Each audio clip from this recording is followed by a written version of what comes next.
Hello, I'm Hannah, and this is Hannah's Books. A little more than a week ago, Britta Bowler put up a wonderful video called Short and Sweet about a bunch of short books that she had been reading. The list was inspiring, and both added to my long-term TBR and made me think of some of my own very favorite short books. Within a few days, Steve Donahue had taken her video idea and, as he said, weaponized it. That is, turned it into an official tag. And that is what I'm going to answer today. This list of short books also fits with the reading project Shorty September, hosted by Sean and Bird at Pastori Time and Heather at the channel Soggy Expat Book Nerd. After last week's long list of extremely long books, I hope this, long list of extremely short books will feel like a relief. I'm going to mention a baker's dozen of slim volumes, and I am hoping to keep my discussion as short and sweet as the books are themselves. Wish me luck. The first set of books I want to talk about are all books about books. It only seems appropriate to begin a list with 84 Charing Cross Road by Helene Hanff, since it's been my habit for the last few years to read Hanff's short book on the 1st of January. Sarah at Hardcover Hearts inspired me to establish this beautiful routine, and there are now people from all over the world who join with her to start our bookish years off with an inspiring and nerdy and funny and romantic little book. I first read 84 Charing Cross Road when I was about 20 or 21, I think, and I immediately sent my copy to my mother to share with her. She loved it just as much as I did. My memory is that the cover announced that it was a love story between a woman and a bookstore, and that's the best description I've heard of the book. There's also a fantastic film adaptation. If you haven't read Hanff's book, grab a copy and find an hour when you can enjoy it. The second book I'll mention is kind of a more contemporary version of Hanff's book, and that's Ex Libris by Anne Fadiman. Fadiman is the daughter of reader extraordinaire Clifton Fadiman, and also the author herself of my very favorite nonfiction book ever, The Spirit Catches You and You Fall Down. I made a video about that longer book back when my channel was very new, and I'll leave a link to it down below. Here is Ex Libris, where she talks about books she's loved over the years and how they've shaped her life. My favorite lines in the book are about how it's easier emotionally to get married and merge your finances than it is to blend your books and bookshelves with your new spouse. I think for January 1st of this year, I might have to add Fadiman to my reading choices for the day. The third bookish book is appropriately called Book by Michael Dirda, former Washington Post book reviewer who I've loved for many years. This book talks about how certain books in his life have completely shaped who he has become. He talks about having not just the books on your shelves, but your own, quote, interior library full of characters and stories that populate our lives and that are always with us. Well, the last of the books about books that I want to mention is another book I sent my mother as soon as I finished reading my own copy. This one is The Uncommon Reader by Alan Bennett. The plot is a gentle but witty imagining of how Queen Elizabeth stumbles across a bookmobile and soon becomes a bookworm. It's just slightly subversive, too, in the most lovely way imaginable. This one might need to go on the January 1st TBR list as well. Really, this is also just an hour-long read or so. Definitely worth your time. The next book is the first in a series of books written in the United States. This one I talked about briefly with Steve Donahue on his channel a couple of weeks ago. I mentioned that I still have my copy of The Great Gatsby by F. Scott Fitzgerald from 8th or 9th grade on my shelves. This volume is a trade paperback, browning all over and full of my very round, preteen cursive handwriting.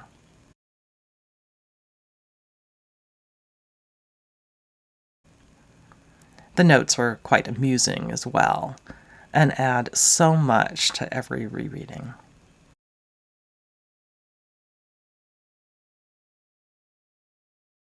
Although I like the book very much, I like this particular volume even more. Written just a couple of years after The Great Gatsby is the amazing book Passing by Nella Larsen. I read it years ago, but reread it fairly recently and loved it even more. The lines of identity are complex and shifting in ways that might be why this book still feels really contemporary right now in some ways. This particular edition is the Modern Library volume, which has a great introduction by the amazing Ntozake Shange, as well as a long, more analytical piece by the scholar May Henderson. If you find this particular edition, I definitely recommend it. Both The Great Gatsby and Passing were published in the interwar years between World War I and World War II, and the next book came out after the Second War. It's Giovanni's Room by James Baldwin. I read this book when I lived in Philadelphia, and in fact bought the copy I had then, which I don't think was this copy, at the Gay and Lesbian Bookstore, the oldest gay bookstore in America, I think, which was named in honor of the novel.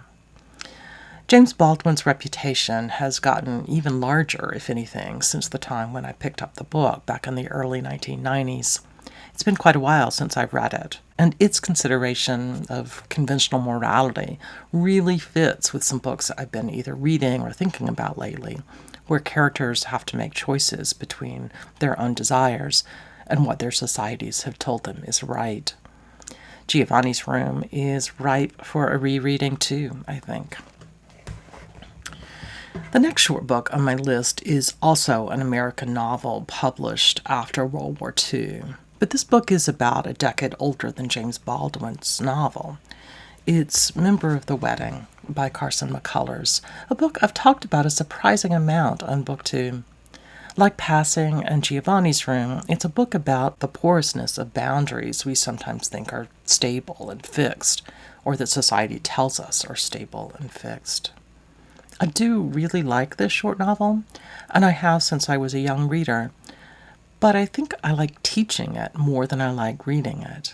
The symbolism doesn't hit you over the head completely, but it's clear enough that even ninth grade readers could get over their hesitance about whether authors ever really intend any of the things English teachers say they might be using deliberately, or at least consciously. I taught this book for a couple of years at an academic summer program for students who, as my friend used to say, were heinously gifted. What fun. Carson McCullers was a Southern writer, so it made me think of a short book, another nonfiction entry, which was also written by a Southern writer. I highly recommend Eudora Welty's short memoir, One Writer's Beginnings. I read this book right after it came out, standing in line for the copy that got passed from hand to hand in my family. I was third in line. This particular edition is a newly published volume with an introduction by the amazing poet Natasha Trethewey, also from Mississippi. Incidentally, I think I need to include a Trethewey poem or two for an upcoming Poetry Thursday video. I'll have to think about that. Anyway, one of the things about Welty's book is that instead of talking only about hardship in her life, or the literature that shaped her, or how her MFA worked, Welty talks a lot about the everyday events of growing up in a Southern family, how early memories of stories being told, but also the sounds of clocks, or the shadows of trees, or her own first camera, shaped how and why she became a writer. Actually, now that I think about it, this would be a great January 1st TBR edition as well, although I don't know if I'll have time for 5 different books, no matter how short they are. We'll see. I want to end this supposedly short and sweet video by mentioning 4 books by 20th century writers from the UK. The first was published right at the beginning of the new century, 1908, I think, and that is A Room with a View by E.M. Forster. My spouse David really loves this book, and the wonderful screen adaptation from the 1980s. I like it very, very much as well, although not quite as much as Forster's longer novels like A Passage to India.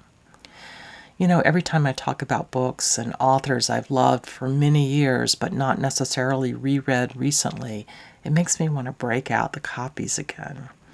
But if I do that, I'll never get to those long, still unread books on last week's bucket list video. The next short book on my list seems to be quite an acquired taste for a lot of people, a taste many people have never acquired. It's a book by Evelyn Waugh, whose Brightside Revisited is a beloved book for a huge number of readers. The rest of his books are more hit or miss, I think. I read this one, The Loved Ones, in a cafe back in olden times when my family hung out in cafes, as my then young son did math homework, I think. The entire time he kept glaring at me as I guffawed all afternoon. The Loved One is about funeral practices in the U.S. Not something you'd necessarily think would have me laughing uncontrollably, but it was perfect. Often I'm not keen on Waugh's more sarcastic books, but I loved this one. Even that very first page with the warning, "This is a nightmare, and in parts perhaps somewhat gruesome. The squeamish should return their copies to the library or the bookstore unread." My copy that day in the cafe was, in fact, a library copy. Instead of returning it unread, I had to go out and buy a copy of my own to take home from my shelves. Okay, the next is another writer I have a somewhat mixed relationship with, Graham Greene. Last year, I read what I thought was a really fantastic and thoughtful biography of Greene, written by the unrelated scholar Richard Greene, called The Unquiet Englishman, at least here in the States. But I don't especially love the novelist's books in general. The exception? The End of the Affair. I first read it when I was babysitting for a long weekend for a very little girl, also named Hannah. I picked the book off of her parents' bookshelves because I had just broken up with my college sweetheart, and somehow reading about other people's disastrous love lives seemed appropriate. I read during all of baby Hannah's naps, and I read aloud to her. Luckily, it went way over her head. I've read it a couple of times since, and still very much enjoyed the book. Most recently, my spouse David and I listened to an audio recording of The End of the Affair while we were on a long drive. The narrator was perfect, my beloved Colin Firth.